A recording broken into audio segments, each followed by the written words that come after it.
a lot of people don't understand how important a trigger is on the whole rifle. Honestly, if there was anything that I would change on a rifle, besides the scope, that would be the second most important thing, is the trigger.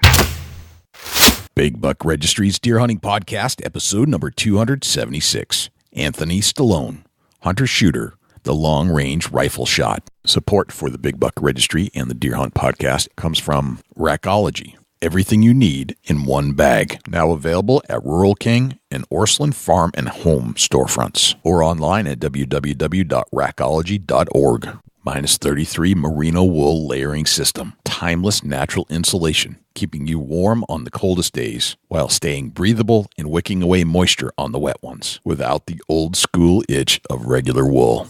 Grizzly Ears, the most advanced engineered wireless earbuds for the outdoors. Covert scouting cameras, remote cameras for hunting, wildlife, and security. Quiet Cat, the all-terrain electric bicycle. Visit quietcat.com. That's QUIETKAT.com and use the discount code BIGBUCK15 to secure 15% off your next Quiet Cat purchase. And Big Buck merch. You can get cool, high-quality Big Buck t-shirts, long-sleeve t-shirts, and hoodies. And show support for this podcast by visiting www.bigbuckregistry.com/MERCH.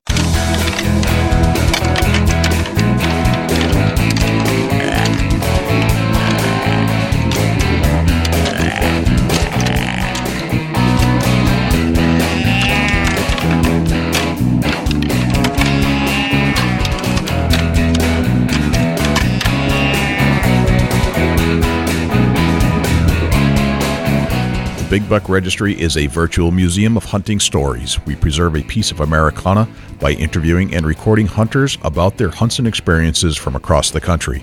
And who knows, maybe we'll learn a thing or two along the way that'll help us take our hunt to the next level. Hey, this is Harmon Carson with New Life Taxidermy, and you're listening to the Big Buck Registry Deer Hunting Podcast. This is Jake Bennett from Boston Bowhunter, and you're listening to the best Big Buck podcast, the Big Buck Registry. Hi, this is Larry Weissoon from Trailing the Hunter's Moon, and you're listening to my favorite podcast on iTunes, the Big Buck Registry's Big Buck Podcast. Hello, ladies and gentlemen, and fellow predators. My name is Jay, and thank you for tuning in to the Big Buck Registry's Deer Hunting Podcast. For Dusty Phillips and Jim Keller and the entire staff here at the Big Buck Registry, welcome to this week's show. There are a couple things I'd like you to do for us if you could. If you would, please check us out on iTunes, subscribe, and leave us a review. With your help, we're going to try and push this show up the iTunes charts. I know we have a lot of listeners out there, and I need you to take some action. I need you to leave a review and subscribe to the show. If you do subscribe, that'll give you access and notification each and every week that a new show is released. You can also access this show in its entirety on YouTube, Stitcher, TuneIn Radio, iHeartRadio, Spotify, Google Play, and as an Amazon Alexa skill. Go to Alexa and say, "Alexa, enable Big Buck Registry." It's all right there for you to access on demand at your fingertips. Regarding the harness program, we have an ample supply of harnesses to give away from our volunteer donors. If you're in need of a full-body harness, please send an email to jay@bigbuckregistry.com. We've focused a bunch on the bow shot, but perhaps we overlooked the long-range rifle shot. Unless you've had the need to take a 700-yard kill shot, you may not realize how much information is needed to calculate a well-placed bullet. The science is fascinating, and the apps are endless. To clear this up, we invited long-range hunter and shooting competitor Anthony Stallone to break it all down before you squeeze the trigger on your next long-range target. We'll get to our entire interview with Anthony Stallone in just one moment, but before we do, let's hear from our friends at Rackology, -33 Merino Wool Products, and Jim Keller with the Deer News. Hey, it's Eric Fitzgerald here with Rackology. Wanted to visit you briefly about one of the most exciting products that we got in the market with Rackology. This is our food plot fertilizer. You can supplement your deer right through your food plot with this product. This is not your normal NPK. This has got so many goodies in this bag. Basically what it does is it makes your soil work for you so you can get by with just using fertilizer like this and not a lot of synthetics. If you want a good food plot and you want deer coming in and healthy plants, look at the food plot fertilizer through Rackology. Check us out at rackology.org. Thanks for tuning in. Let's talk about a hunter's layering system for a sec. We need to be ready for any weather that Mother Nature throws at us. With the layering concepts that Minus 33 has created with their incredible merino wool products, they've got you covered. The Minus 33's merino wool expedition weight garments will keep you warm on the coldest late season days while regulating and wicking away moisture in a way that only merino wool can do. You see, wool will absorb up to 30% of its weight in moisture without leaving you feeling wet or clammy, and wool insulates better than cotton or polyester and protects against hypothermia on those late season hunts. And here's another interesting point. You might not think of wool for early season, but with the Minus 33 wicking technology, I'll take a lightweight Minus 33 base layer any day in warm weather. Merino wool fibers naturally reject any bacteria found in moisture or sweat and gives you double protection against odor as your target buck approaches. Visit www.minus33.com to learn more about Minus 33's layering technology. Use the code BIGBUCK33 to get 10% off your next order. Now here's Jim Keller with the deer news. Our first story this week. A man was fatally attacked by a pet deer. His wife barely escaped. This story is from the Washington Post website and was reported by Dina Paul. Paul McDonald went outside to feed his pet deer on Wednesday morning. The Australian father never came back inside. His wife Mandy and the couple's 17-year-old son Ethan heard that something was amiss on their property in northeast Victoria. They ventured outside and discovered Paul being attacked, according to the Sydney Morning Herald. Ethan ran off seeking help as Mandy tried to save her husband. The male stag, which the couple had owned for 2 years, shifted his attention and aggression towards her. Ethan was able to save his mother from the animal by whacking the deer in the head with a slab of wood. At time of publication, the ABC reported that she had been airlifted to a Melbourne hospital and was in critical condition. She suffered injuries to her upper body and legs. Responding officers shot and killed the deer at the scene, citing concerns for the paramedic safety, but it was too late for Paul McDonald. The farmer died from the deer-inflicted injuries before he could be rushed to the hospital.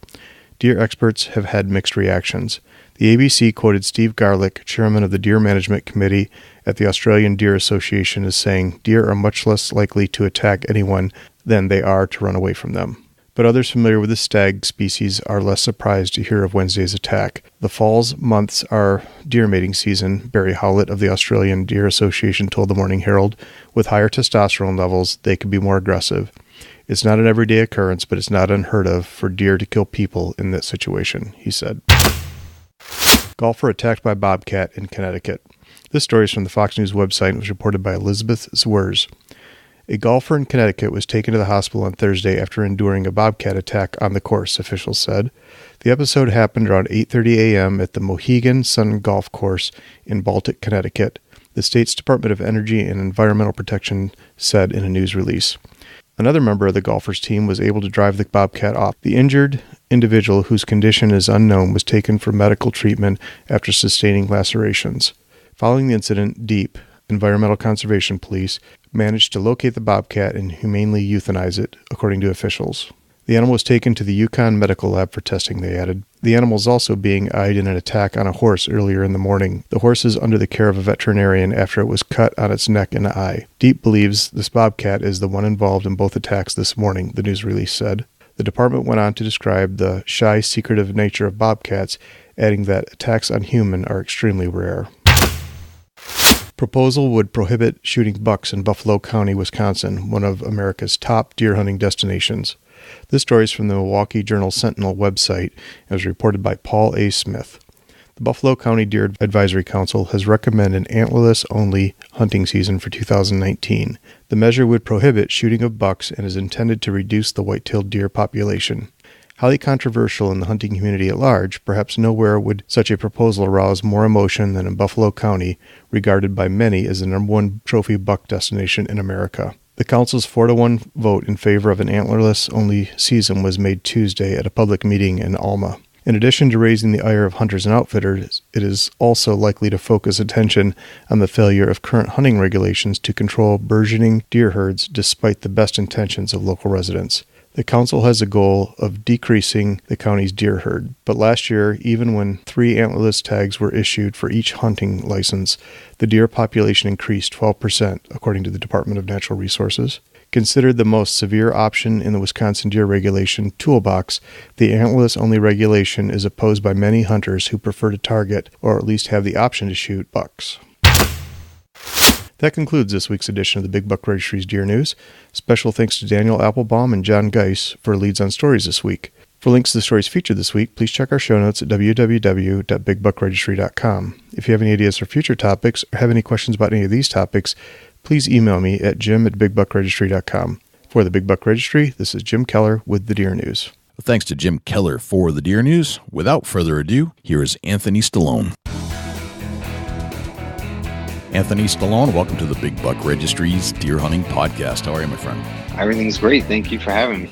I'm very excited to talk to you because we're going to talk about some aspects of hunting that I bet a lot of us overlook, and things that, we talked about this a little bit, but as bow hunters, we get so darn technical when it comes to our bows, anywhere from let off to speed to what's the grain of my broadhead and the spine of the arrow. And there's, for some reason, bow hunting just comes naturally to being super technical. And then when it comes to gun hunting, we think about, well, let's just we get it out of the box, we shoot it a couple times, and we're good to go. But there's so much more to it than just doing that. And unless you're shooting Midwest or out West long-range shots, then I'm guessing a lot of the guys in the Northeast, we don't have long-range shots. Most of it's wooded, and we may get a 100-yard shot most of the time. That's about the length of it. And what we do with our guns, we practice a little bit, maybe on taking certain shots, but that's not a 600-yard shot. That's not a 1,000-yard shot. When you get out west, these things are important. So I think we're taking this kind of westwardly this time, and asked you on the show to discuss what else are we overlooking as hunters when it comes to shooting your rifles and guns that we probably should know, and or at least be aware of as we go through this conversation. Yeah, no, we notice a lot of that when a lot of East Coast hunters come out to Arizona and try to hunt cruise deer for the first time. Yeah. I mean, a lot of gentlemen from, I would say, from New York or Pennsylvania, and, and they're shooting that 100-yard shot. They have a lot of 30-06 calibers and, 300 short mags, which is a great caliber as well. But a lot of 30-06 calibers come out from back east. Yeah. And they just do not have the ballistics to make it an ethical shot out here in the West. Because usually a typical shot on a cruise deer is between 400 and 600 yards. And that's what we see.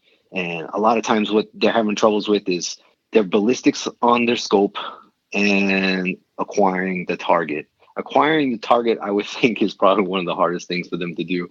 So I know everybody thinks it's pretty easy to find things in a scope, but when you're that far away and the gray ghost, it's kind of hard. Well, I guess that's my point. I've never hunted out west. Someday I'd love to.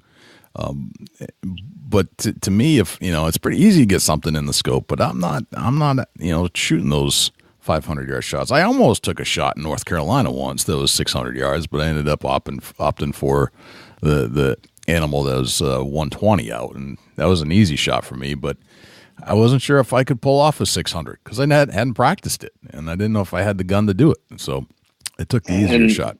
Yeah, no, I agree. I'll always take the easier shot if I can, but out here, it's never the case. Well, I want to dig into this because I bet there are a lot of guys and gals that don't think about this stuff, and I think you're a good guy to talk to when it comes to all this stuff. But speaking of that, tell me about your background. How did you get involved in just the desire to know about guns and ballistics and proper shooting, and that doesn't come every day. Not everybody thinks about that, obviously, but you have. And where does that passion come from?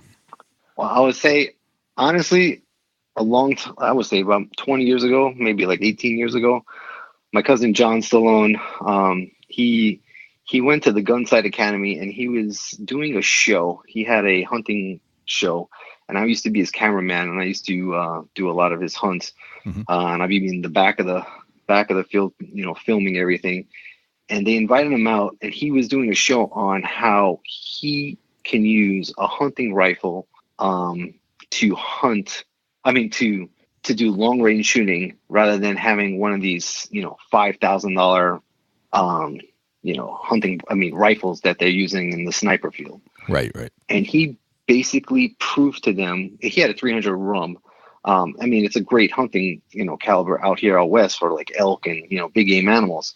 And he proved to these guys that he was able to do it. I mean, he was shooting out to 1,200 yards with his 300 rum when everybody had like 338 Lapuas and, 500 BMGs.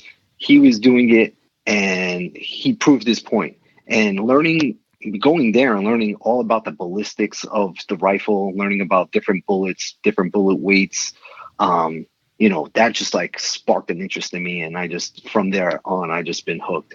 Okay. And they talked about, making bullets, and I just started, learning how to make bullets. And from there on, I just been on the long range, kick. Even though I'm a bow hunter at heart, now, having a little fun on the trigger is a little different than having to get 20, 30 yards from an animal. I think it can be as interesting, right? And certainly as challenging, because again, you're adding in that element of difficulty and technical aspects of the shot that you would see on a 60-yard shot with a bow is probably, I don't know, maybe equivalent of a 600-yard shot with a gun. I would say you're probably about right. The difference in variables in the wind and how it would. So out here out west, I would say a typical shot on the deer is between anywhere from 40 to 80 yards. Okay. Mm-hmm. And we practice our bows from 40 to 80 yards. Usually we start at 90 yards to 100 yards practicing out here. And I know you guys back east would be like, you're nuts, but you come out west. You're right. Yeah. You guys come out west and it's a whole different bow game out here. I mean, you're in open terrain. You have no hiding spot. You're just stalking up on these animals, and you're just begging to get as close as possible. So you have to practice out to 80 to 100 yards.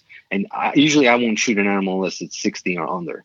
But 60 yards with the bow, there's, it takes one step and you're out of, the kill zone. Right. So, and the wind plays a big part. And that's exactly what happens with a long range shot on a rifle. Ballistics play everything. Wind, you have to read mirage, you have to read the wind. It's up and down. There's so many variables, and that's what I wouldn't shoot an animal at 1,000 yards, but I like practicing out that far. Right. So right, that makes sense.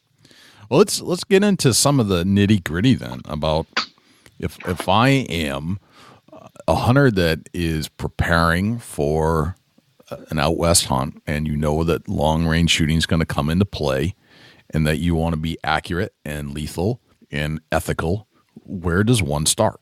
I would honestly say let's start with your rifle. Okay. Let's start with the gear. Proper gear is key to all of this. For me, I like a rifle that I'm able to handle. Now, everybody's different, but I like smaller calibers. I like the 243. I like the 6.5 Creedmoor. I like the 6mm Creedmoor. If I'm going to shoot a higher caliber rifle, like say a 300 rum, a brake is a must.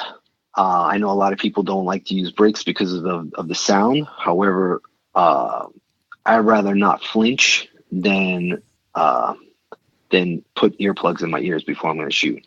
And if you're going to shoot at a far yardage, the animal doesn't even know you're there. You're not making noise. They're not hearing you. So I never kind of worry about that. So having, you have time when you're going to shoot a long range shot. You have time to set up your rifle. You have time to, practice prior to making the shot. And it's not like it's 100-yard shot and you have to make it right then and there, because if you move, the deer is going to see you or something's going to happen. I'm talking within 400 to 600 yards is a typical shot out here. So you have time to do whatever you like, like I said. So muzzle brake, I put muzzle brakes on my 243. And I know it sounds ridiculous, but my kids have learned to shoot like that, and they have no flinch. And not having a flinch takes out a lot of variables when shooting long range. Well, let's back it up for just the person that doesn't understand muzzle brake. What is that? What does that mean? All right, so a muzzle brake basically is it's like a little component on the front of your rifle that takes away the shock of the rifle in the butt of the stock. So, when you get the kick, everybody's scared of the kick, or you get, some people get a kick, they have a rifle that's so hard, they get a kick, they'll scope their eye. And that muzzle brake takes away a lot of that. Okay. All right. So it's almost like it's calming the shot in a lot of ways. Correct. It's like you getting punched in the shoulder from me, a man, and getting punched in the shoulder by a kid. Okay. Kind of. Right. That's how big of a difference it can make depending on what type of rifle you're using. Right. Okay. That makes sense. And are muzzle brakes available for all guns, or it has to be a certain type of gun to make that happen? No, any gun can have a muzzle brake. You just have to get it threaded. A lot of new guns nowadays are coming already threaded, and all you have to do is buy the brake. I use a JEC custom brake. American Precision Arms also makes great brakes. There's a bunch of great brakes out there. However, those are the two that I use, and those are the two that I recommend. I think on most like hunting rifles, you may want to use it's called the Little Bastard or the Micro Bastard. I know it sounds funny, but right. Those two work really well, and I would take it to a gunsmith and have them time it and get it set up correctly for you, because a lot of people, they may not know how to do it, or look it up on YouTube on how to install one, because it has to be timed correctly for it to work right. Gotcha. Okay. So when I'm thinking about, so muzzle brake sounds like it's an important module of building a gun. And you said that the gun itself is probably the most important aspect of the long range shot. What types of things as a hunter am I thinking about when I'm starting from scratch on a gun that I want to be able to take long range? And do I have to build it, or can I just buy a standard issue gun, and we'll get into calibers in a little bit, and modify it to a spec that you think would be suitable for long range mule deer hunting? All right, I'm going to give you the best scenario. I'm going to give you the cheapest way to do it, and you don't have to buy a custom gun. They're always nice, but you don't have to buy one. These are the guns that I like. I like Tikkas, and I like the Ruger American Precision. I like the Tikka in the 243 or 7mm odd 8, and I like the 6.5 Creedmoor in that Ruger American Precision. That Ruger American Precision is a $400 gun. Okay. And I'm not kidding you. That gun will shoot lights out with a Hornady 143 grain ELDX out to 1,000 yards. No problem. I mean, you're shooting dimes at 100 yards. Really? And that's out of the box. Okay. Cheap gun. But it's all about proper setup. And if you get everything properly set up, you can make that shot. And I'm not talking about, you don't have to spend $1,000. And that gun is already set for a muzzle brake, and all you have to do is buy the muzzle brake.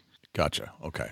And what is it about those guns in particular that you like? I mean, obviously it must be accurate of sorts and inexpensive, but what specifically do you like about each of those guns? I would say the ballistic coefficient on the 6.5 and the 243.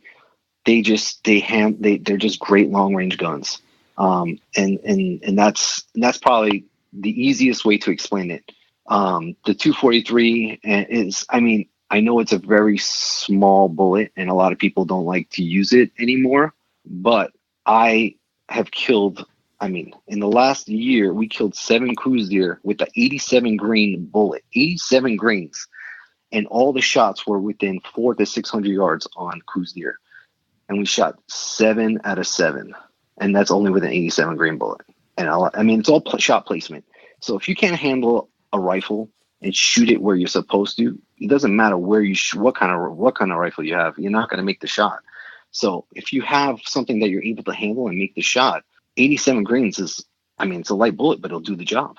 Right. And I'm not saying to go out and shoot a big game animal at 87 grains, but that 143 grain 6.5 Creedmoor that I was saying, that can shoot anything, mule deer, coos deer. I would even use that for elk. And the ballistics on that rifle and on that bullet is phenomenal. Okay.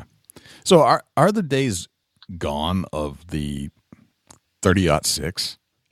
Here in Arizona, I would say yes. Okay. All right. I mean, times change, right? I mean, but for a while, it seemed like the best all-around guns 30-06.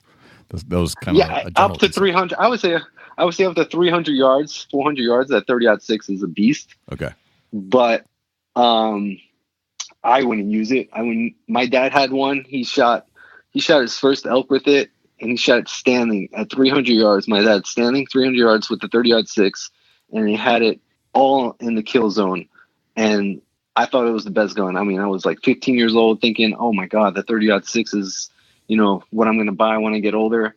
And from being at gun sight, I've learned that is not the rifle for long range hunting. Okay. All right.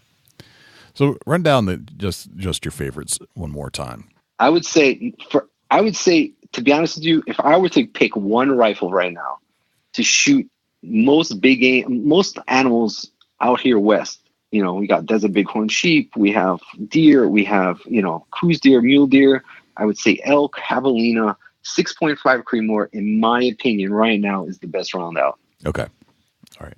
And that's available bullets to the public, not having to search and be, go crazy finding, ammo somewhere, because everybody's carrying it. Prior in the past, it was such a hard round to find the ammo. Okay. Now it's very rare, available. Okay. Because that's a question. That's a great question, and a great point there is that. So I got a cool gun, but I can't get any bullets, and I guess it depends on who the president is, right? At certain times. Yeah. But yeah. I mean, that's a good point. So, and as far as like just, I guess we'll have to get into the aspect of should I practice, should I not, and how do I practice, how do I not? But if I'm trying to acquire a gun and the bullets are costly or can be, what is that an affordable round or where does that? Yeah, no, it's affordable. I used to shoot a 300 rum. Yep. And that was $3 a round. Wow. And yeah, I mean, it was ridiculous. And I changed to the 243. It was like $20 a box. I shot 308 forever. The 308 was one of my favorite rounds. And I just switched up last year on the 6.5, and I'm on a kick on the 6.5. But the 308 used to be my go-to gun. However, how I was explaining to you about the ballistic coefficient, it's like apples and oranges now between the 308 and the 6.5 between ballistic coefficient. Now, everybody in the past for long-range hunting and shooting, like that's all they used to use in the past was 308. Now the big thing is 6.5 Creedmoor, 6mm Creedmoors, 6 millimeters all around, because they have a better ballistic coefficient. Okay. And they can shoot longer range with less powder and less kick. Okay. Can you explain what ballistic coefficient is? I know that's like a Googleable, if that's even a word, thing, but just so people who are listening understand what that means. What does that mean to you in common terms? The easiest way to explain it is that how the bullet flies through the air to its target. I mean, the way the wind is hitting off of it. There's two different types of ways. I mean, they use like a G7 BC or a G1 BC. I usually, and when you calculate, like you use programs when you want to like learn the ballistics of your bullet, right? On each box, they'll explain to you, okay, you're shooting 2,900 feet per second. Your G7 is here. I'm just gonna make up one. Your G7 is 0.219. Your G1 is 0.427. They're both the same thing. However, when you calculate in the calculator, I feel like the G7 works the best. Let me see if I have something that is here that would like make it easier for me. Maybe on the Hornady box over here, then you have one. No, sometimes you have to look it up online and find out what everything is. Yeah, like I'm looking on this box right here on the 308, and it doesn't have anything on it. It doesn't even say what it is. But okay, It's big. You need to know those things. That's like the biggest thing is feet per second and your ballistic coefficient. Okay. And the twist rate is another thing, you know. Twist rate, we don't have to get into that, but that's another thing. You need to know what twist rate your barrel is at. And usually the higher, the faster shooting guns have a lower twist rate, like a 1.7, 1.8, 1.9, 110, and then the slower shooting ones is like 112, 114, you know, kind of like that. Okay. So if I'm looking at this stuff, you're saying the ballistic coefficient, the trajectory at certain distances, the spin rate, those are all things I need to start thinking about that I haven't thought about so far. Correct. Yes. All right. But you also got to figure out what your rifle likes. You know, every gun likes a different bullet. It doesn't matter. It could be the same gun from the same factory, built 2 hours apart, and one gun likes a different bullet than the other. So I know it sounds so crazy, but it's the same thing like a bow. You know, you put a certain broadhead on one bow or a certain broadhead on one shaft of the arrow, and it doesn't like it, and it likes you know, slick tricks on one, but it likes you know, schwackers on the other.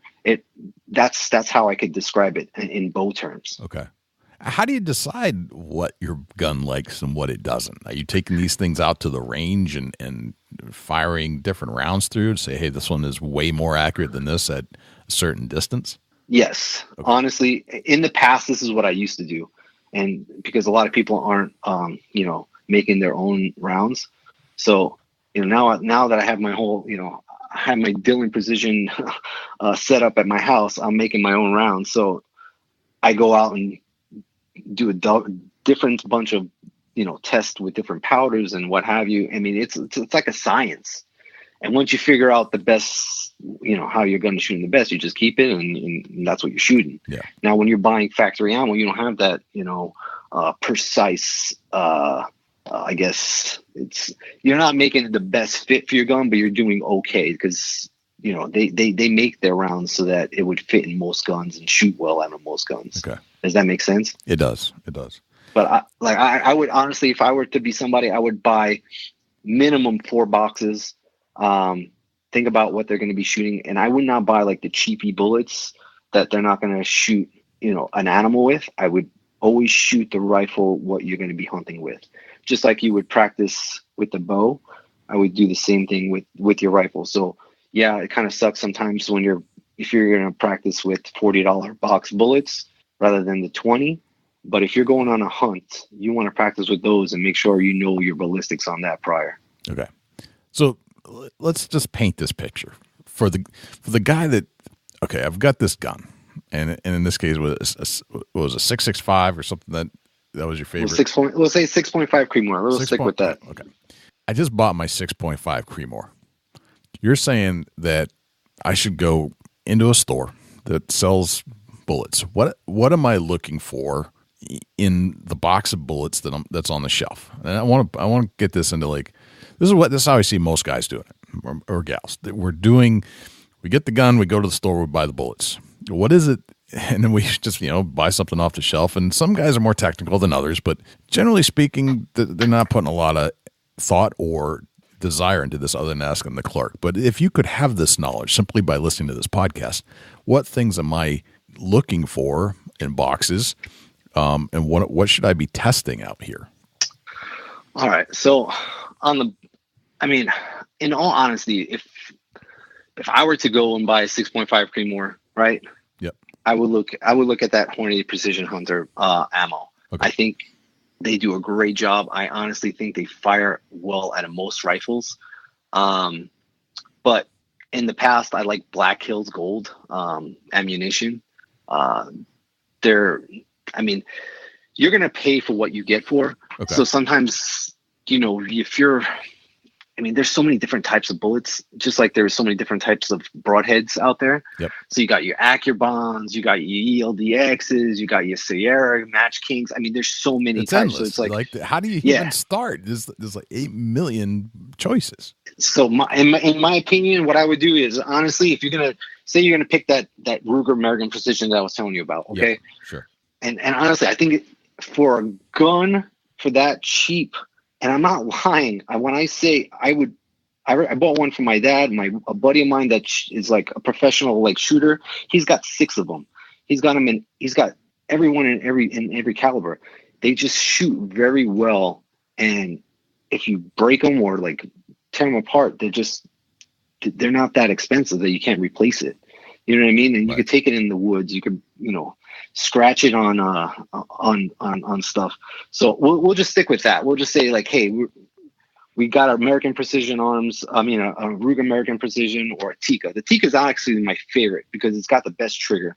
And we'll go into that because I think a lot of people don't understand how important a trigger is on the whole rifle. Honestly, if there was anything that I would change on a rifle, I would say that would be, besides the scope, that would be the second most important thing, is the trigger. Okay.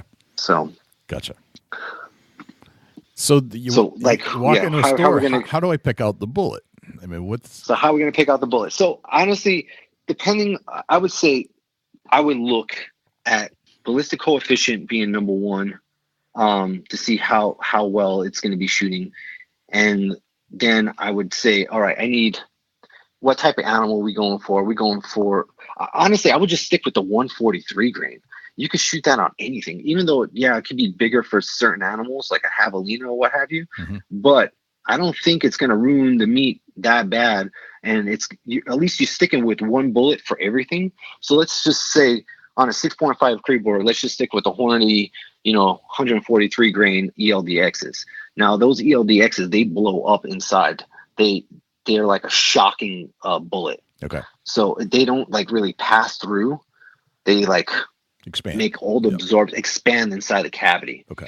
And to be honest with you, I like not shooting the animal in the shoulder with that bullet. I like shooting it kind of like a bow hunting aspect. Okay. I like to shoot it away from the shoulder, because what happens a lot of times that I've seen when I'm shooting an animal in the shoulder with the ELDX, it like blows up that right, that shoulder. Yep. But it doesn't like kill the deer. So honestly, if you shot it with that ELDX a little further back, I tend to see the animals just go straight down and not move and like done. Okay. One shot, one kill on those bullets. Gotcha. Okay. So the ballistics coefficient, and this is something that you may or may not be on the box, as we just illustrated. So you have to look this stuff up. And I would definitely look it up. Yeah. All right. And as I'm looking this stuff up, what's a good score? What's a bad score? And how do you decide what this is a good thing or a bad thing? Honestly, I couldn't explain it to you. The higher the BC, the better it is. Put it that way. If that's the easiest way I could put it. Okay. All right. That makes sense. Just to go in like normal terms, the higher the BC, the better it is. Put it that way. Okay. I mean, that's how we want. That's the good way to simplify it. So let's just leave it at that. All right. So I want to build my gun. What's on my checklist? I mean, what am I thinking about, and how do I build this checklist of all the things that I need to consider, soup to nuts? I'm building a long range gun. Okay. All right. So, like I said before, number 1, in my opinion, scope is number 1. If you can't see the animal, you're not going to be able to shoot it. And getting good, like it's just like any bino. Like here out west, we're talking out west. We're not talking about close encounters, because you can use anything close. We're talking long range. We're talking long range. So just like how we use our Swarovski binos out here, and most of the guys out west are using high, like Zeiss. Yep. They're using Leica. They're not using the cheaper, and I'm not saying that the cheaper, binos are bad, because I have $200 Nikons wrapped around on my chest all the time. Right. But when I'm doing long range, I have my 15x56, HD Swarovskis on my tripod. That's how we hunt. We hunt off tripods and binos. So same thing goes with the scope on the rifle. That scope has to be able to see what you're about to shoot. Now, if you're having mirage, and if you're having rain, you're having dust, you're having wind, when you're seeing it out that far it's like a haze. And if you don't have good optics, you're not going to be able to make the shot at all. I mean, you're not going to be able to see the animal. Okay. And optics for me is number one. Optics number two number would be number two, the optics have got to have perfect clicks. Like I know this sounds weird to somebody. Clicks, what's that? So on normal hunting rifles, you would unscrew the caps on the top, and you would sometimes in the old days you used to have to use like a quarter and like do the clicks to make it left or right. Right. Okay. Nowadays, now we have like a turret on the top that does the clicks for you. Right. All right. If you don't have one of those clicks on the top, honestly, you're going to have to rely on the crosshairs in your scope. And if you're trying to be accurate, those crosshairs are not the most accurate, because they're just normal crosshairs. They're not getting you to the exact dot that you need to be on.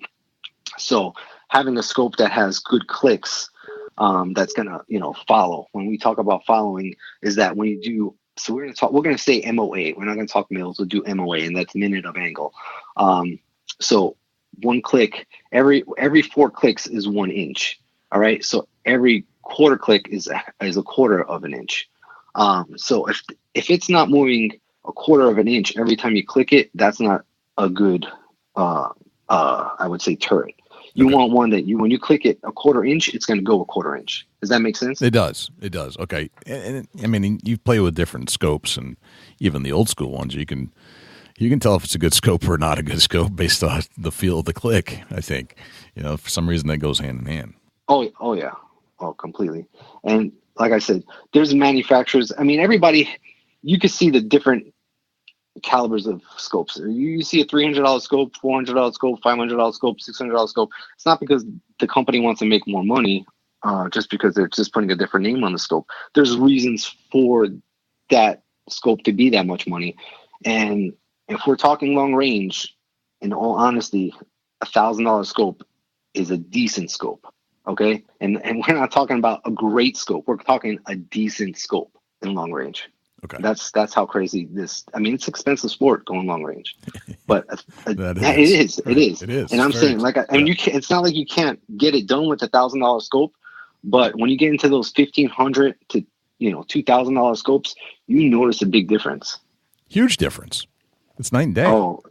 Oh, it's nuts. And if you go to like a PRS match, and we're not going to get there, but like if you go to a PRS match and watch what those guys are shooting, they got cannons on their scopes, and there's a reason for it. It's because they have to be so accurate on their shot that they need the best out there. And that's how I hunt. I hunt with really good optics, and that's the key to my success, to be honest with you. I want to say, if I didn't have the scopes that I had on my rifles, and I don't have the $5,000 scope. I have, mid-range. My scopes are anywhere between $1,200 to $1,800. Okay.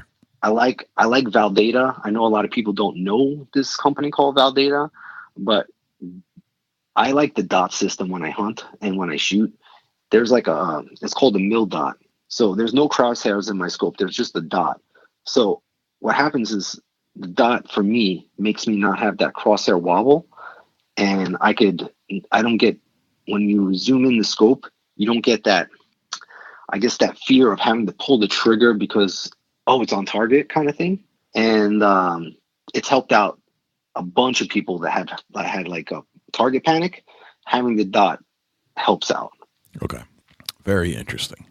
Is there a cheaper alternative, or is that mid-range kind of where you should start, in your opinion? I mean, if you can shoot 400 to 600 yards, there's cheaper scopes out there. Okay. I would say anywhere from $600 to $1,000 you could get away with in getting a deer between 400 and 600 yards. Okay. If you're going to start going a little bit longer, a little bit, further out, then you would want to get a better scope. Because when I'm talking about Mirage, because we're here in out west, we're in Arizona, and out here, our weather is just crazy. It could be, you get up in the morning and it's 15, 20 degrees, and by the time it gets, in the afternoon, it's 80 degrees. And you could have a clear picture in the morning in your scope, but by the end of the day, the mirage is so bad that you're not going to be able to see anything. And so if you don't have good optics, it's like you're not going to shoot that mule deer of a lifetime, or that coos deer of a white lifetime, or even that elk of a lifetime. To me, I'd rather spend the money if it anywhere. Like, I'd rather buy that $300 or $400 gun instead of spending the $1,200 on a gun and put that money towards a scope. Gotcha. Okay. All right. So scope seems to be, as you said in your checklist, the most important aspect of this thing. Oh, 100%. Okay. What's next? Trigger. Okay. I was not thinking that. Okay. Explain that. Oh, triggers. Oh, it's night and day. In my opinion, if you're going to do another thing to your rifle, it would be second trigger, because it is so important to have a good crisp trigger, that you're not pulling the shot, just like how you would pull, when you're doing a bow and you're like punching the shot. If you're not, a lot of people can't, the rifles, or like when they're pulling the trigger, they kind of like, how do I explain it? A lot of kids, we'll just like say it has kids, a lot of kids, and even grown-ups, because I see it all the time when I'm teaching people, they like punch the trigger. Yep. When you punch a trigger on a rifle at long range, you're going from center to left or right within, all you have to do is punch that trigger like a couple millimeters off of what you were aiming at, and you're missing the target. Right. That's how much it has an effect out there in the field. I mean, if you've got an 8-inch target and you're punching the trigger, or you're pulling on the trigger and it's not going and it's not crisp, you're missing that target. I think trigger, if you have a nice crisp trigger, it plays a big part in your shot placement. Okay. When you say Timney would be like the best, in my opinion. Timney for hunting is probably the best, and it's anywhere between, I would say, $150 to $200 for a Timney trigger. Okay. And what is it about that trigger that you like? The crispness. Like, okay, describe. How do we? Yeah. How do you describe crispness of a trigger? So when you're pulling back, you have no play. It just kind of like what you want to do is always put continuous pressure on the trigger. Mm-hmm. So when you just like keep on pulling, and then it goes off. Tikka, like I was saying, I think out of the box has one of the best triggers, and you could lighten and heavy, like you can make it lighter or heavier on that factory trigger just by loosening the screw. Now, I would have a gunsmith do that for you. You can do it by yourself. However, you don't want to have a rifle go off unexpectedly, so they know how to check all those key aspects out. I'm not a gunsmith. I do know how to build guns, but a lot of people don't know how to do that. So please go to your gunsmith and have them do that and have them check it if you want to lighten the trigger pull. I think for hunting situations, 2.5 pounds is perfect. Some people like to go less. A lot of rifles are set at 3.5 pounds or more. Some, like big companies, set theirs at 5 pounds, and that's hard. When you're pulling 5 pounds of pull, you're going to cant that rifle at some point. So the lighter the pull and the crisper the trigger, the easier. You want to be surprised on the trigger, and that's the best way I can describe it. Okay, let's take a little break, and when we come back, we'll pick up where we left off with Anthony Stallone and the long-range rifle shot. Rackology Deer Supplement and Attractant, developed through years of intense scientific research, comes a product that puts it all in one bag. Superior attractant, scientifically formulated vitamins and minerals, and all at a much better price. To get yours today, please check out rackology.org for a list of dealers. Rackology, how can you afford not to use it? Everything deer need, all in one bag. And now back to our interview with Anthony Stallone and the long-range rifle shot. Where do we go from trigger? Working down the list of importance. Okay, so trigger, honestly, scope rings and mounting the scope, it would be like I said, that's one big aspect. So make sure you got great rings for your rifle. I won't say any company names just because there's so many great companies on that, but you just don't want to buy cheap rings. make sure you get the correct rings. Sometimes people, nowadays we're using 30 millimeter objective scopes, 35, 40, and people are they're trying to put them on a 1-inch ring, and that's not going to go. So make sure you're making each one correct. So if you buy a 30 millimeter scope, buy 30 millimeter rings. You want to buy good rings because that's what's going to hold the scope on your rifle. Okay.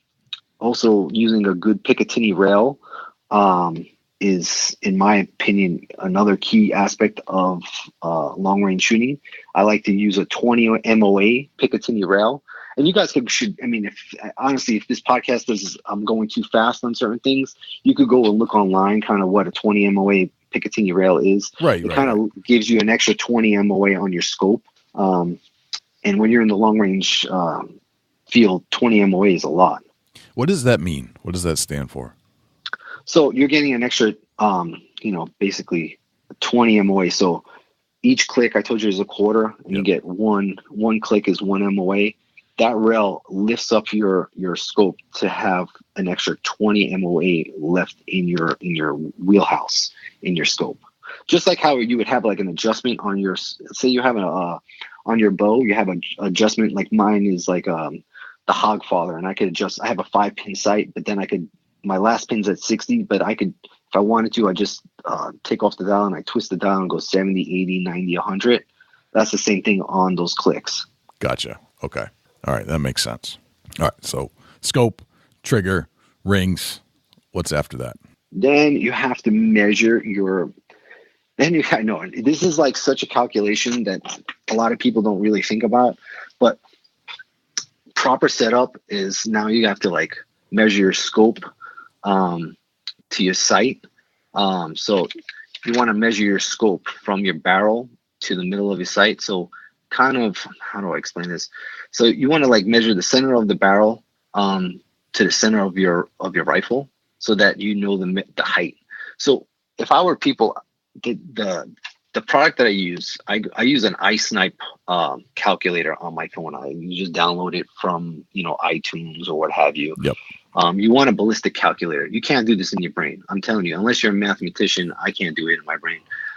Well, that's why they made these apps, right? I mean, this is they built these calculators just for this reason, because you can't really just process it naturally.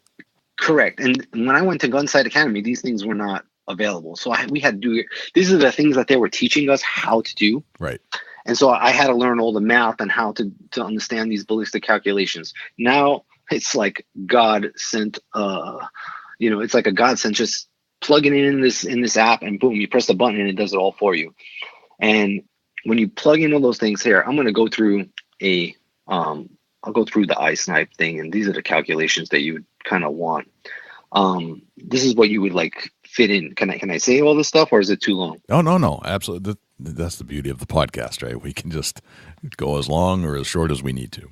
All right. So my iSnap calculator would ask, okay, what's the caliber that you're using? And my caliber is 6.5. All right. Yep. We're going to say my bullet weight that I'm using is 130 grains. Okay. My ballistic coefficient is 0.287, and that's the G7 ballistic coefficient. All right. My muzzle velocity, that's how fast my bullet is coming through out of my rifle, okay, is 2820. Now, in most boxes, they'll give you a variable how fast that bullet shoots. However, that's not really exactly how fast your bullet is shooting. You have to get it, calibrated by, one of those machines that calibrates and tells you how fast you're shooting. Just like when you go to a bow, when you go to your local archery shop and they tell you, okay, your bow is shooting this fast, and that's how you know how fast you're shooting. That's the same thing on the bullet. So my muzzle velocity is 2,820 feet per second. Then my zero distance on my scope is I start at 100 yards. So I know that at 100 yards, my zero stop when my clicks on the top is at 0. So my 100 is at 0. Now my sight height from what I was explaining before is 1.8 inches from the center of my scope to the center of my rifle. Gotcha. That's the sight height. All right. When you say center of your rifle, center of the rifle barrel or of the barrel, kind of like the barrel. Okay. Exactly. Right. And I'm just trying to keep it easy because I mean, there's so many ways of. You could get so crazy technical. You get lost. Yeah, no, you're doing. You're doing exactly. a good job. You're doing a good job. I just want to be as easy as possible, so people. I mean, if you're a little bit off, it's better than being way off. You know, just that's a good point. Yep. It's because people never, calculate that in their figure of, when they're making the mathematical assumptions. So at least you'll be close to it. So let me go on. Let me see. So basically, you kind of want to be in the middle of the firing pin and the middle of the scope. Does that make sense? Yep, it sure does. Okay. So let me see. So the sight height is 1.8 inches. My elevation of click is 0.25. So like I was saying, there's MOA and there's mil. I don't use mil. A lot of guys in the PRS matches all use mil. That's like the new thing. Everybody's using mil because you get more clicks out of your scope. Okay. I tend not to shoot past 1,000 yards. Can I shoot past 1,000 yards? Yes, I can shoot past 1,000 yards. Have I made a shot past 1,000 yards? Yes, I have. Do I like shooting past 1,000 yards? No, I do not. Okay. I don't even like shooting past 600 yards. When I go and shoot, it's 800 yards max. But when you're testing out a rifle and you're trying to play around, you go further out. So with MOA, you could go past 1,000 yards. Can you go past 1,200 yards? Maybe not. You may not have enough clicks, and that's why guys with the mil. That's why people use mil, because they'll get more clicks out of their scope. Okay. In my opinion, I don't think it's as accurate because a mil is 0.33 and the MOA is 0.25.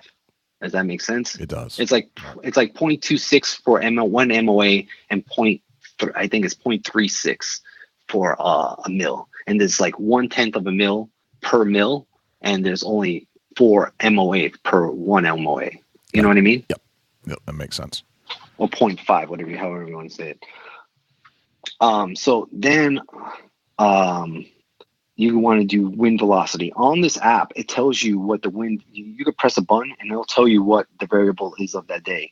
Now, people use Kestrels. That's another device to tell you wind and, your barometric pressure, your wind angle. It'll tell you. It's another device. I don't use one of those. I just use my phone.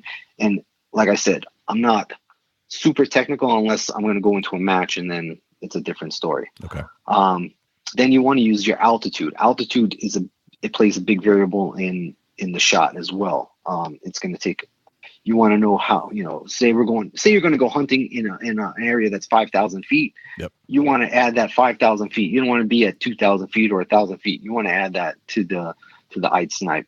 You always want to be kind of like where you're going to be hunting. Say you're going to be hunting between 6,000 and 12,000. You want to put something in the middle so that you're at that 12,000. You may be missing by a little bit or shooting high a little bit, but it's not going to be as if you put in 2,000. You understand what I mean? Yep.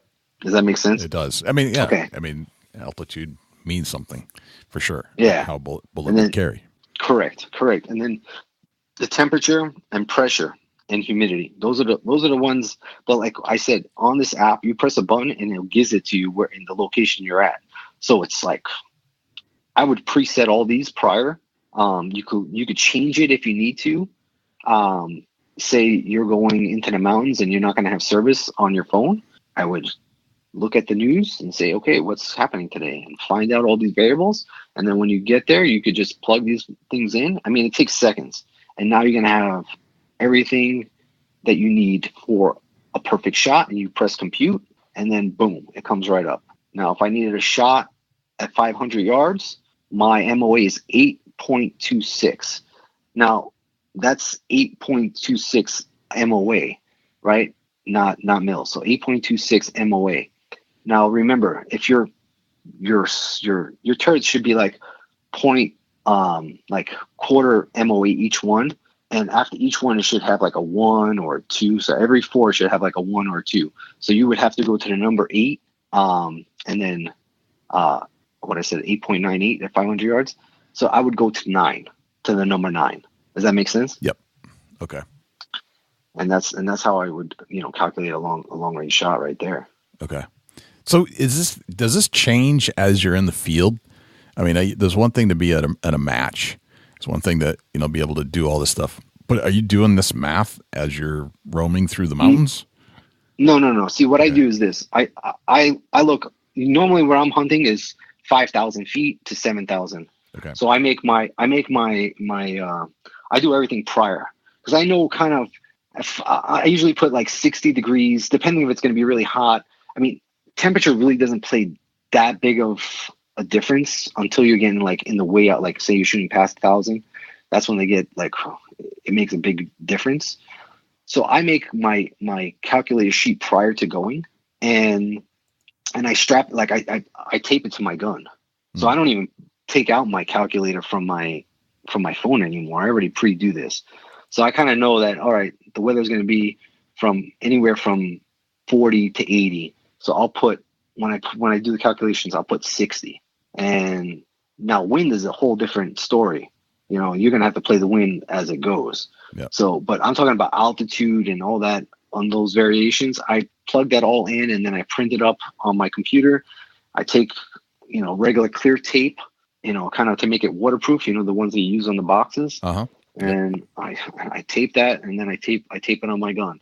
I usually don't really change, because I'm always, I'm hunting in Arizona, 90% of the time, and my variation in altitude is not that much. So, like I said, I think on my rifle it's set at like 5,000 or 6,000 feet, something like that, because I normally hunt in that range. Yep. And I just keep it on my rifle, and it's normally on key. Okay. So no, you don't have to make them all the time. Just like I'm saying, it's like, see, you're in New York, or you're in Pennsylvania or whatever, and you're at, I don't know, whatever, 1,000 feet elevation. I don't even know what it is over there. It's below sea level, whatever it is. It's low. But when you're coming out here, you're going in a higher elevation. You want to set that. Gotcha. All right. I mean, and this is great conversation, because I guarantee you most hunters are not thinking about all this stuff until they may be going out west. And even then they're like, well, because of the way they think out east, we don't need all this stuff because we don't have those shots. And you're absolutely 100% right, because we take out a lot of hunters from the East Coast, and we do a lot of, like I said, coos deer hunts and javelina hunts. And we're guiding, I don't know, say 150 days out of the year. Yep. And all those guys, they bring their rifles with them. Yep. And 90% of them leave their rifles in the car. And they're all using ours. And I don't have a problem with someone using our rifle. And I'm happy for them to use mine, because I know that, say we have a shot at 500 yards and I do the clicks at 500 yards, they're going to make that 500-yard shot. Even if they never shot a 500-yard shot, I know that my rifle can make it, and that if I set them up correctly, like I know that that I'm the owner of Phoenix Shooting Bags and I make bags. Yeah. So if I set them up on a shot, and they have a good platform, and I set them up with a rear bag, and that's another big thing that a lot of guys back east do not use, is a rear bag on their back of the butt of the rifle. If I set them up like that, and I give them like a little lesson, the amount of wobble that that they're having prior to a shot to what I can make them as stable as possible, like shooting off a bench, like on sandbags. Yep. I mean, that's how I make every person shoot. And like my kids, kids are hard to like teach to keep it steady. Yeah. They want to pull they're always triggers. moving, right?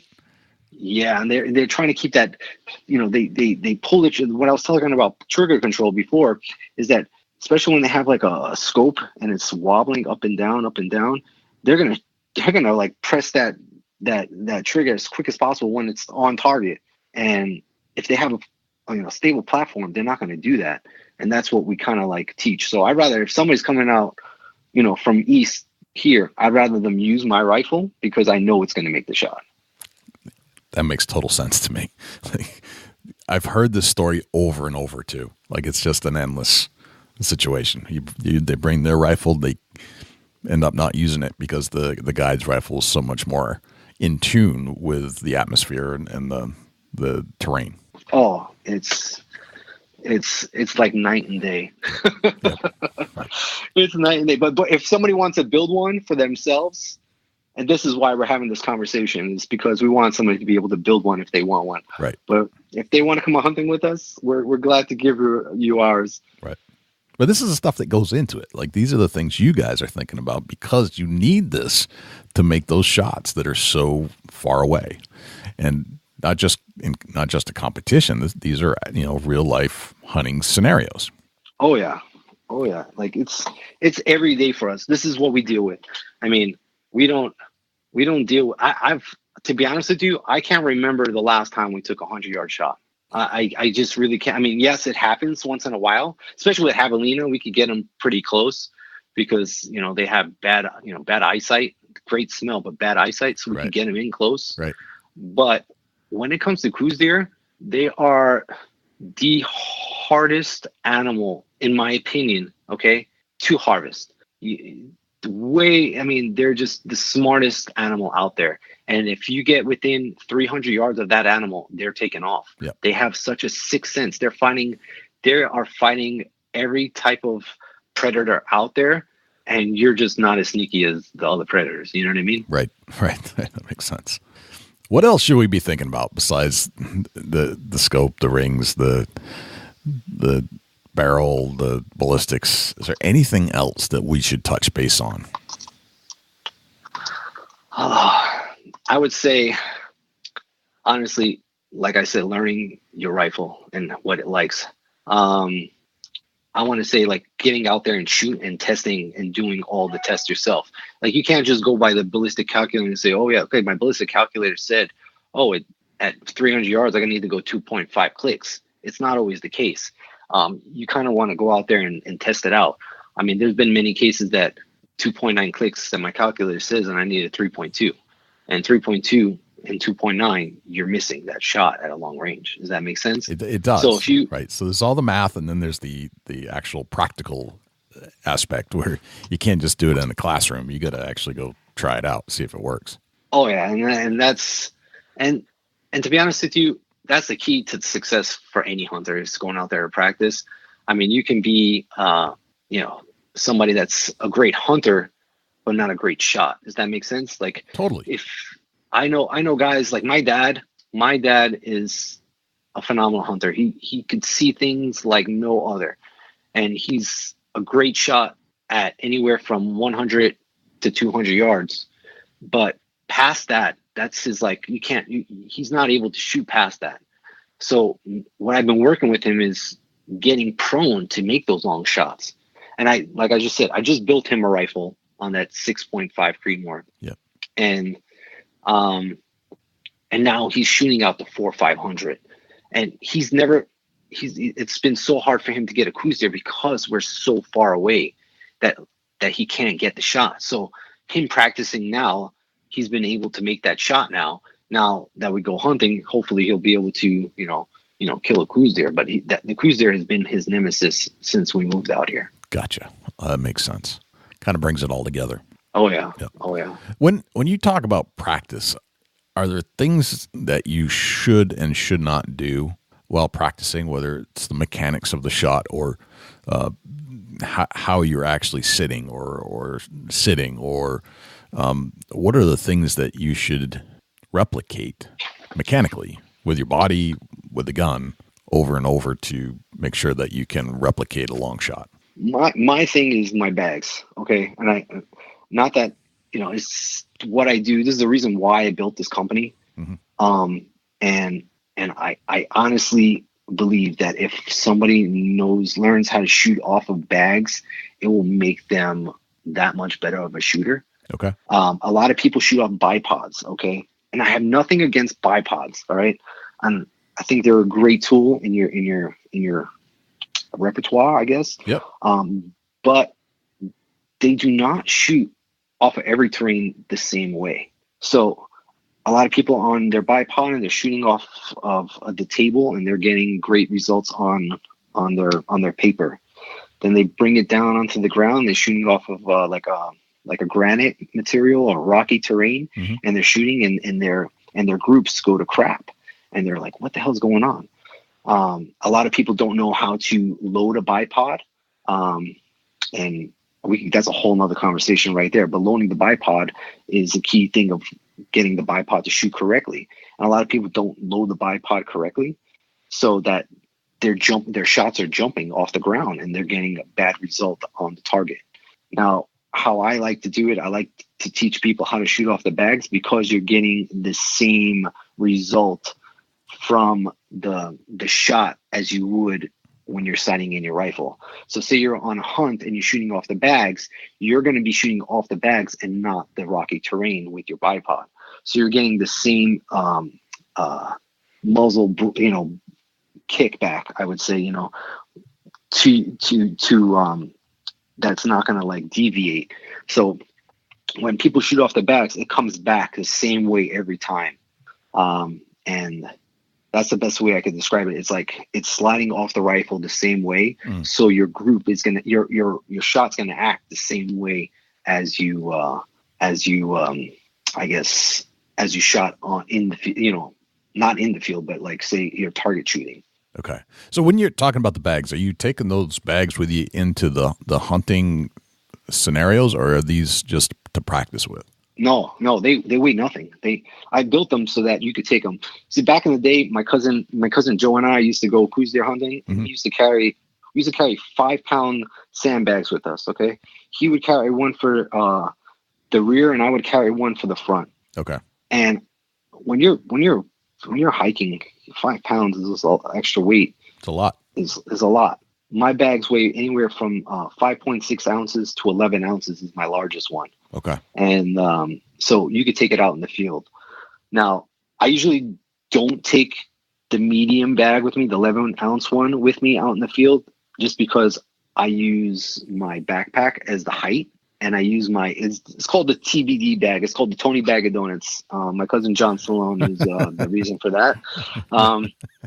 But he's the super guide and the super hunter that kind of named the bag, because he's like, Ant. They used to all call me Tony back in the day.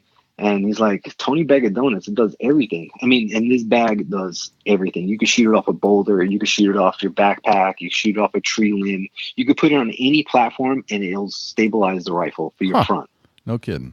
That's cool. Oh, it's amazing. I'm like, that's the first bag that I ever came out with. And it evolved from there. And John's kind of the one that kind of pushed me to make the bags. Yep. Because everybody kept on asking him every time he'd take a client out. He would guide a client. They would ask him, "Hey, where can I find these bags?" And he's like, "Well, my cousin Anthony made this for me. I could ask him if he can make you one." And to be honest with you, I'm not a seamstress, and I'd have to bust my mom's chops to ask her, "Hey, can you sew this for me?" And it just kept on evolving from there, and everybody asking. And he takes, I don't know, I would say about 30 clients a year out hunting. So, 30 clients asking him for a bag every year started to get like cumbersome. And I'm like, I would give it to them for free. I would just make it for him just because he's my cousin. And then he's like, Ant, you need to start making money on this.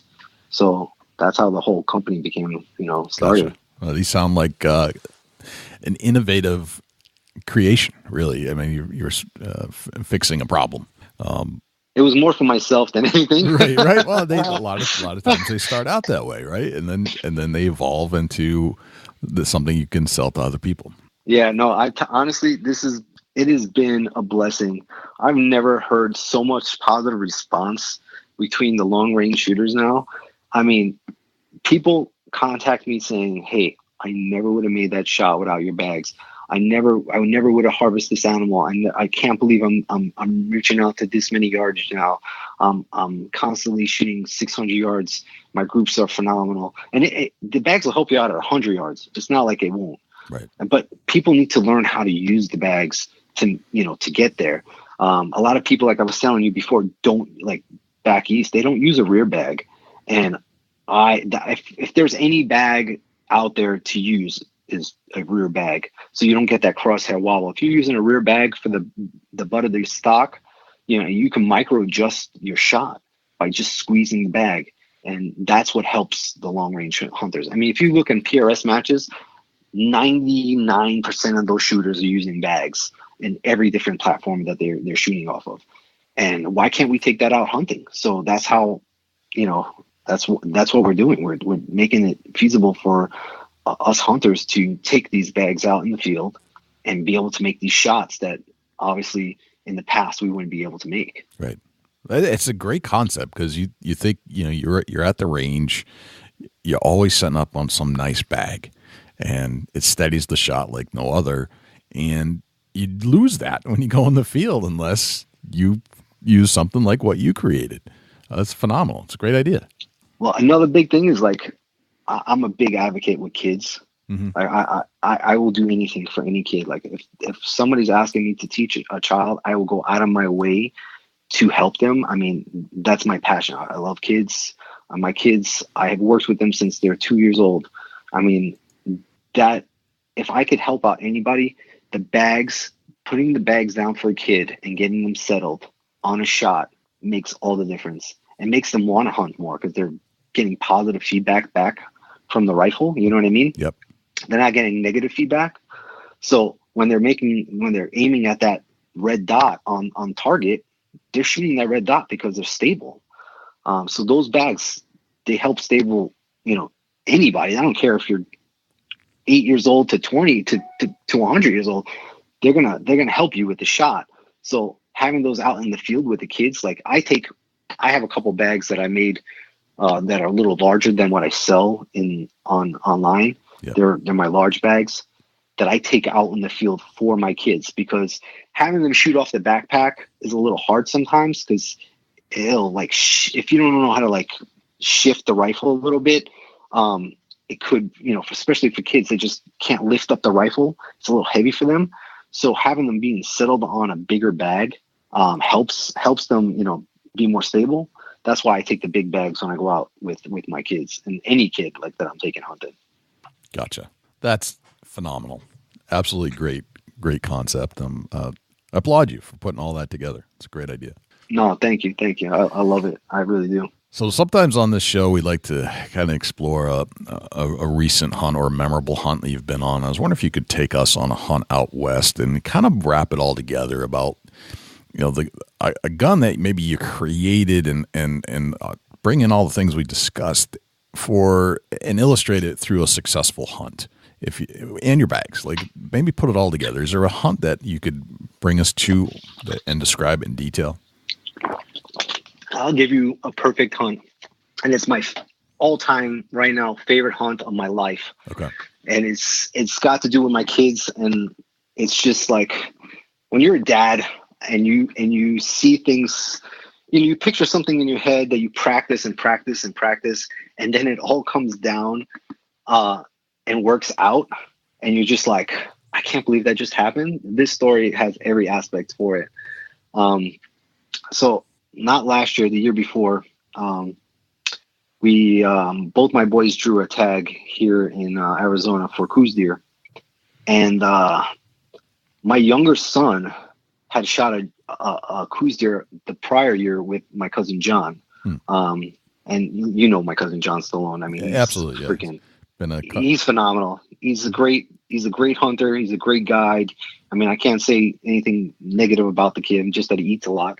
But he just seriously, when it comes to hunting, if anybody wants to really learn about Western hunting, I would say go look at his blog, John Stallone. I guess it's johnstallone.com. And he really does a good job of teaching.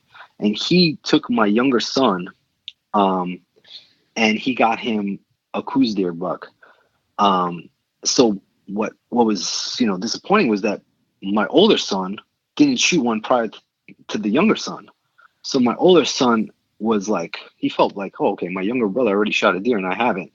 So my focus was to get him a deer first. Yep. So we went to Tucson, and I'll try to make it as fast as possible. We drove up there early in the morning, woke up at 3:00 in the morning. Yep. We're driving up, get to a spot that we go to that I've hunted in the past. And I kind of get to the spot and I say, hey guys, we're gonna look right here and we're gonna start looking for deer.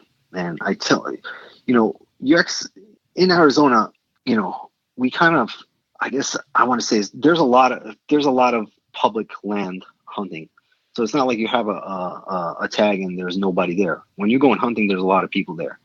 And we're hunting close to the border of Mexico, so it's a little scary, to be honest with you. Yeah. So we get to this ridge and we start glassing, and right away, and these kids, they have the best gear, and that's probably a positive and a negative to it, because they do kind of are a little spoiled in that way, because they don't know any different, but they got great binos. So when they see something, they can see it for far away. Right. So both boys I borrowed, glass from one brother, glass from John, and I have my own, and they're glassing up deer. They're like, Dad, I have deer, and they're glassing up does. So I'm like, oh, guys, great. We got does here, we got good does there. And we hear a shot coming from the opposite side of the canyon. And I said, guys, start looking that way. Then we hear another shot, same side, opposite side of us, on the opposite side of the canyon. I'm like, guys, start looking over there. Both boys turn around, start looking, start glassing. Boom, I pick up a buck. I'm like, guys, big buck. So we start glassing this buck, and they're both on it. They and it's not easy to see these animals. We're like 1,200, 1,400 yards away. And these things, they're called the gray ghosts for a reason, because you can see them for 1 second and they're gone the next. And I've taught them in the past to never take your eyes off the deer. Never take your eyes off the deer. Once you find it, don't take your eyes off. So they're all glassing. I'm like, all right, the deer beds down.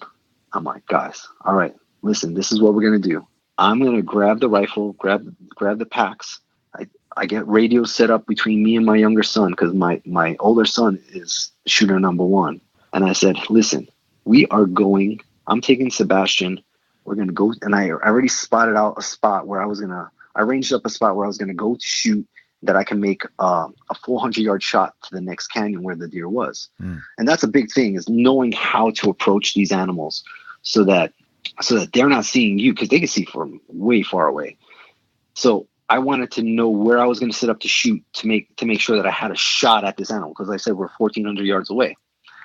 So my other son now is 11 years old, and my 12-year-old son is now coming with me to go shoot this animal. Now, like I said, we're on the border of Tucson, and we're close to the Mexico border. And I'm a little scared to leave my younger son by himself with the truck with $1,500 binos and all the gear. And I'm leaving him now so that he could stay back and watch us and watch the deer. And if my wife knew that I was doing that, she'd probably have killed me. So I'm like, listen, you stay here. Talk me through. If the deer moves, you got to let me know. I said, do not get off these binos. And he's like, Dad, I won't. So I'm like, all right, listen, go pee, do what you got to do, grab some water. After this, you're done. This is your spot. You do not leave. You do not move. You talk to me throughout the whole way. So we're on the stalk. We get ready to go on the stalk. He's talking to me. He's like, Dad, the deer's still bedded down. Okay, so me and my other son, we make it our way down to this spot. It's like 800 yards from where we're at. So we start creeping down there the whole way. I mean, we're dealing with cactus. We're dealing with jumping cholla. We're dealing with, every type of sticky type of cholla is out there. My son fell 6 times. He's bleeding out of his hands. Wow. I'm no joke. I'm not lying. And he's a trooper. He's determined to get this deer, because he knows that his younger brother already shot one. So he wants to get it. So we finally get to the spot. And at the exact moment that I get to the spot, my younger son goes, Dad, he's getting up. I'm like, holy cow. And now usually you don't have that much time. Sometimes they get up and they take off and they go opposite mountain to get more shade, or they'll just like get up for a couple seconds and rebed. So I'm like, oh my God, now I'm getting like, this may not happen after this. He already fell. I fell. I'm bleeding out of my butt right now. He's bleeding out of his hands, and we're excited, but we're like hurting. I get the tripod down. I get the rifle set up for him, and we're on our way. And I said, all right, I pick up the deer in the binos, and I get him set up on with the rifle. And I'm like, hey, do you have him? He goes, yes, I have him. He goes, and now it's not easy to find the deer in the scope, but with all the practice that we have been doing, he's able to pick up the animal in the scope. Now, a key thing that I want to say to like a lot of people is that a lot of people do something wrong with the scope. They zoom in with the scope on the deer. You have to zoom out to find the deer. You can't have it zoomed in. Yeah, it's going to be far. It may look like a little ant in the scope, but you're not going to be able to find an animal with the scope zoomed all the way in.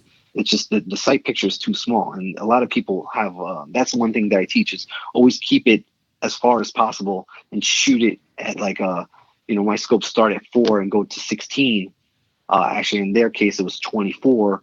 It started at 6 and went to 24. So I have them stay at 6, but I don't let them shoot at 24 because the sight picture it starts to move a lot. So I keep them at like, say about 14 to 16. So you don't see that wobble as bad. Does that make sense? Yep.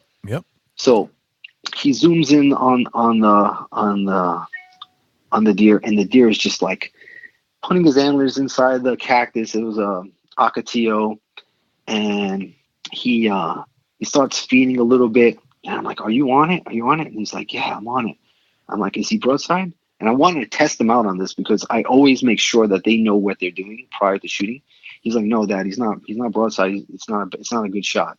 And that right there, number one, I was like, all right, I'm teaching them right. They know what to do.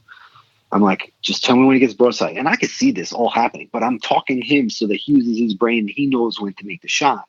And I would say it was probably like a minute and a half later it felt like 3 hours later that he turns broadside. And I'm like, is he broadside?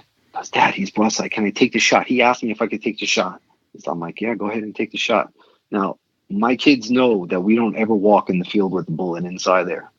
So now he's loading around, loads around, and now he's back on. And he's like, can I shoot? We should have loaded the round a little prior. Now he's not broadside again. I'm like, oh my God. Now I'm like sweating. I'm like, oh my God, is he going to get the shot? Is he going to bed down? Is he going to go over? And I'm like, no, take your time. Take your time. At this second, he takes his time. I'm like, all right, now he's broadside. And he said, oh, Dad, is it broadside? I'm like, yes, he's broadside. Now he's asking me because now he's getting a little nervous. So I'm like, all right, are you able to take the shot? He goes, Dad, I got it. I'm perfect. Next thing you know, one shot. My other son from the top of the mountain sees this before I see it. And he starts yelling to me, Dad, he got him. He got him. He got him. And he's like tumbling down the mountain because as my son shot, he kicked my binos from underneath me and I couldn't see anymore. So I got my younger son screaming and yelling like the 4th of July just went off. He's like, he got him. He got him. He's down. He's down. And all I could see is my older son smiling at me going, Dad, I just did it. And that moment from right there, having the younger one, talk me through making sure that the deer was, in place, telling me what's going on. The older one getting, his first deer was probably the most memorable hunt that I could ever think of. And all the practice that we did up until that point all paid off. And that doesn't even come with just shooting the rifle. That comes with learning how to use the binos, like the little guy in the back, learning how to use the radios, talking us through. I mean, these kids, they do that often enough that, when time came that we needed it, the practice paid off, I guess, in the end.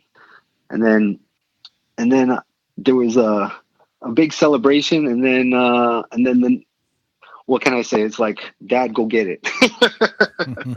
Right. So I didn't want to send them down there. It was such a big canyon. There was no way they would make it down and up.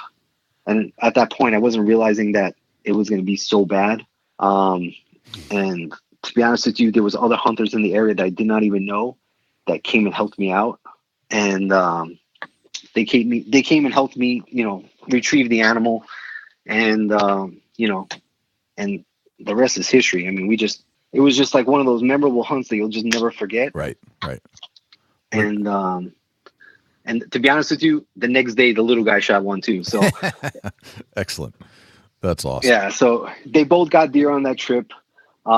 We had the next day, 4 of our cousins came out, like their younger cousins came out to watch them and to watch them on the hunt.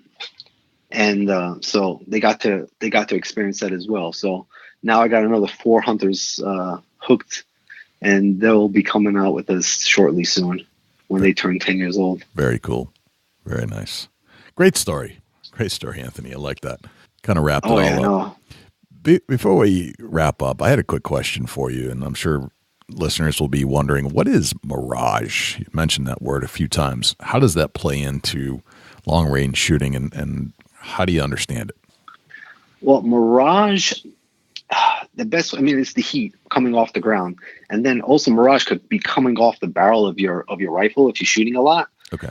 So it kind of, usually when you're looking at mirage, you're kind of reading the wind in a sense. It's the heat coming off the ground so that, and then you could see kind of like what way the mirage is going. So say you have a mirage going to the left, that means the wind is going to the left.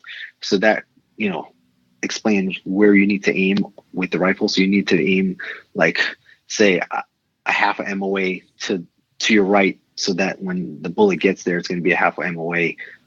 It'll be on target. So you're going to aim off your target to be on your target. Wind plays a big part in long range.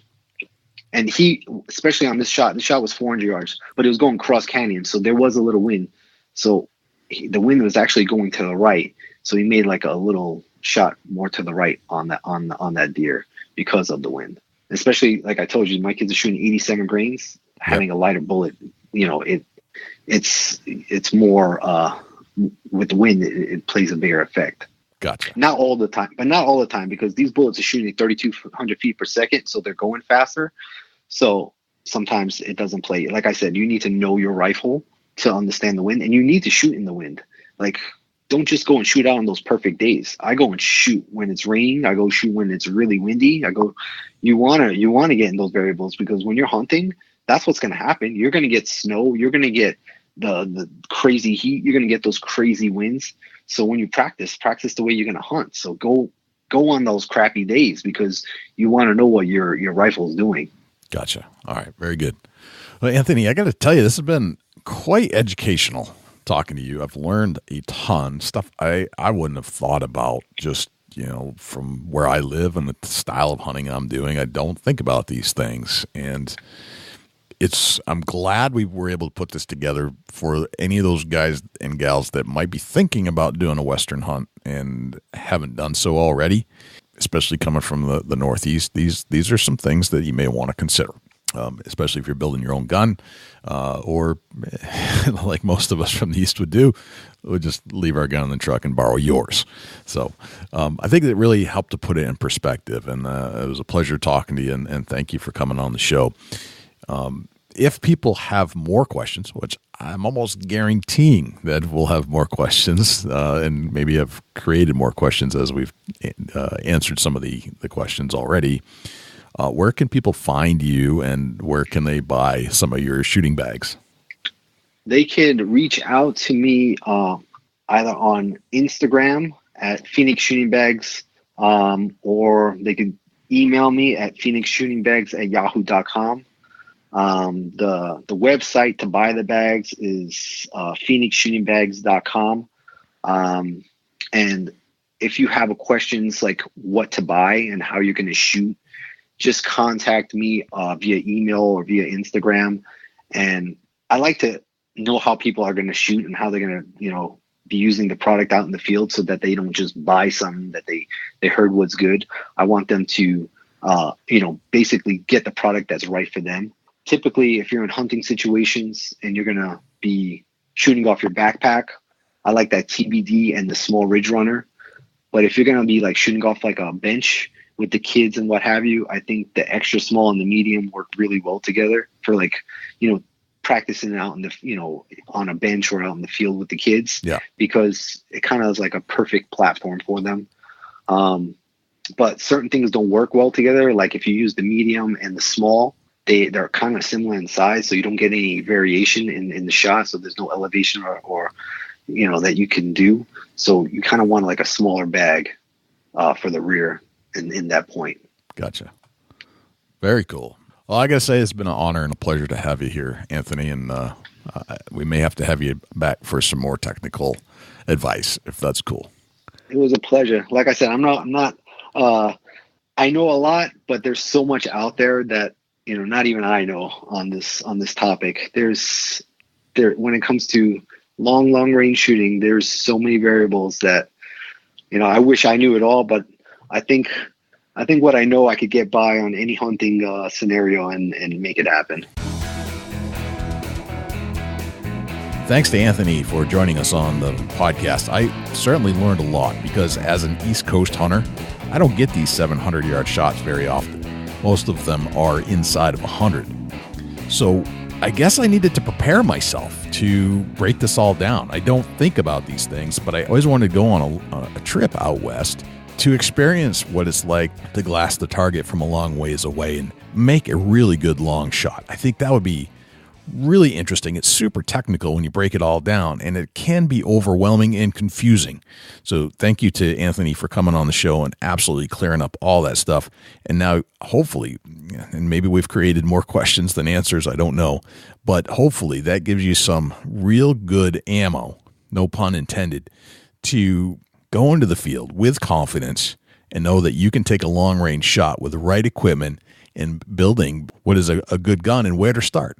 What's the most important piece? And I think Anthony did that really well. And just so you know, Anthony has provided us a discount code at his website. I know he talked about his shooting bags, and his bags can be found over at phoenixshootingbags.com. And if you go there and you check out with our coupon code BIGBUCK20, you'll get 20% off of your order.